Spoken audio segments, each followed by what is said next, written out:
Hello friends, कैसे हैं आप सब। दोस्तों, आजकल बहुत अधिक गर्मी पड़ रही है। ये समझो कि बहुत तेज़ लू चल रही है और लू चलने से कई लोग आंध्र प्रदेश में और दिल्ली में उनकी मृत्यु हो रही है। आज हम इस वीडियो में जानेंगे कि क्यों हो जाती है मृत्यु लू लगने से। गर्मी के मौसम में लू लगना कई बार आम माना जाता है, लेकिन लू के शिकार होने पर रोगी की मौत भी हो सकती है। गर्मी के मौसम में लू तो लग ही जाती है, लेकिन उसको ठीक किया जा सकता है। देश के तमाम कोनों से हीट स्ट्रोक यानी लू लगने से मौत की खबरें आ रही हैं। ऐसे में दिल्ली से आंध्र प्रदेश तक सैकड़ों लोग लू लगने से मर रहे हैं। हम सभी धूप में घूमते हैं, फिर कुछ लोगों की ही धूप में जाने के कारण अचानक मृत्यु क्यों हो जाती है, आइए जानते हैं। देश के तमाम कोनों से हीट स्ट्रोक यानी लू लगने से मौत की खबरें आ रही हैं। ऐसे में यह जानना जरूरी है कि आखिर ऐसा क्यों है कि लू लगने से मौत तक हो सकती है।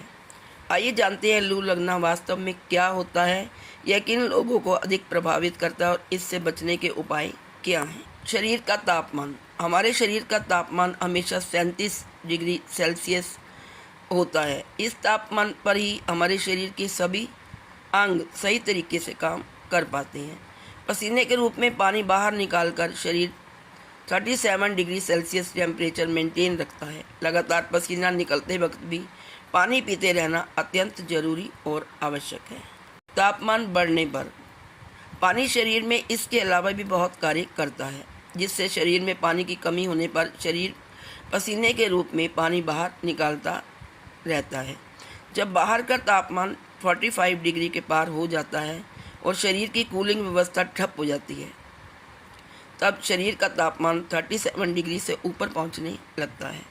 शरीर का तापमान जब 42 डिग्री सेल्सियस तक पहुंच जाता है, तब रक्त गर्म होने लगता है और रक्त में उपस्थित प्रोटीन पकने लगता है, जैसे उबलते पानी में अंडा पकता है। स्नायु कड़क होने लगती है। इस दौरान सांस लेने के लिए जरूरी स्नायु भी काम करना बंद कर देती हैं। शरीर का पानी कम हो जाने से रक्त गाढ़ा होने लगता है, ब्लड प्रेशर लो हो जाता है। महत्वपूर्ण अंग विशेषतः ब्रेन तक ब्लड सप्लाई रुक जाती है। व्यक्ति कोमा में चला जाता है और उसके शरीर के एक एक अंग कुछ ही क्षणों में काम करना बंद कर देते हैं और उसकी मृत्यु हो जाती है। आइए जानते हैं लू लगने के क्या लक्षण हैं। यदि आपको लू लगती है तो उसके लक्षण ये हैं कि अचानक शरीर का तापमान बढ़ जाता है, सिर में तेज दर्द हो जाती है, नाड़ी और सांस की गति का तेज हो जाना, उल्टियाँ आना, डिहाइड्रेशन के लक्षण नज़र आते हैं, चक्कर आना, दस्त लगना, मिचली होना, त्वचा पर लाल दाने हो जाना, बार बार बाथरूम जाना, शरीर में जकड़न होना। तो आइए लू लगने पर उसका बचाव कैसे करें। नंबर 1, किसी भी अवस्था में कम से कम 3 लीटर पानी जरूर पिएं। किडनी की बीमारी वाले प्रतिदिन कम से कम 6 से 8 लीटर पानी जरूर लें। गर्मी के दिनों में ऐसे अनर्थ टालने के लिए लगातार थोड़ा थोड़ा पानी पीते रहना चाहिए और हमारे शरीर का टेम्परेचर 37 डिग्री मेंटेन किस तरह रह पाएगा, इस ओर ध्यान देना चाहिए। इक्विनॉक्स प्रभाव अगले 5-7 दिनों में एशिया के अधिकतर भूभाग को प्रभावित करेगा।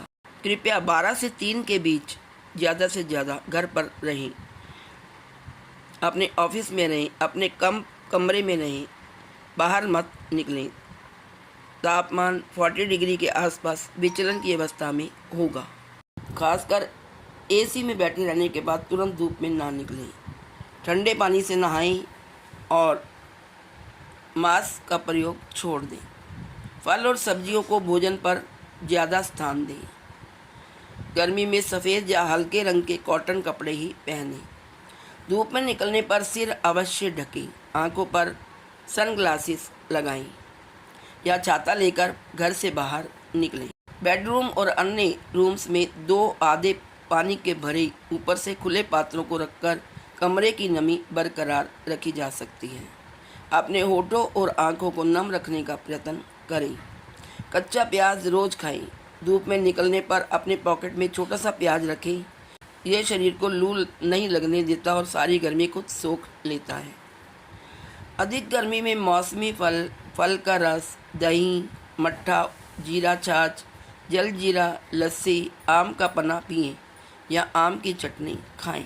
तो दोस्तों, आजकल लू चल रही है, घर से निकलने में अवॉइड करें। यदि निकलें तो सिर पर कपड़ा लेकर या छाता लेकर निकलें और ठंडी चीज़ों का सेवन करें।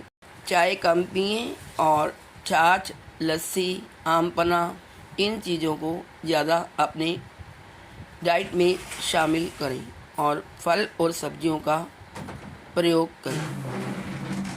जहाँ तक संभव हो ब्लड प्रेशर पर नज़र रखें, किसी को भी हीट स्ट्रोक हो सकता है। तो दोस्तों, आज इस वीडियो में इतना ही। नेक्स्ट वीडियो लेकर फिर प्रस्तुत होती हूँ। Please like, share and subscribe. Thank you so much.